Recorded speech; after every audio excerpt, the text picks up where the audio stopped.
binabati ko kayo sa pangalan ng ating pinakamamahal na Panginoon Hesus.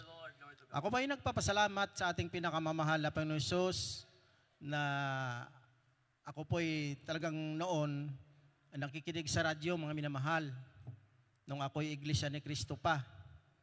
Alam niyo po, pagka ako sumamba, mga minamahal, pag-uwi ko, hinahanap ko yung gawain ng Jesus Miracle Crusades International Ministry. Kasi po, talagang grabing himala ang aking napakinggan, mga minamahal. Kaya aking napakinggang patotoo, mga minamahal, yung buntis na babae, kapatiran, binundol ng jeep owner, mga minamahal, tumilapon. Pero pagtayo, mga minamahal, nagpagpag lang ng damit, mga minamahal. Sabi ko, grabing himala ito. Kaya ako ay nagpapasalamat sa ating pinakamamahal na Panginoon Hesus na 18 taon ako'y Iglesia ni Cristo. Nung ako'y binata, nakapag-asawa,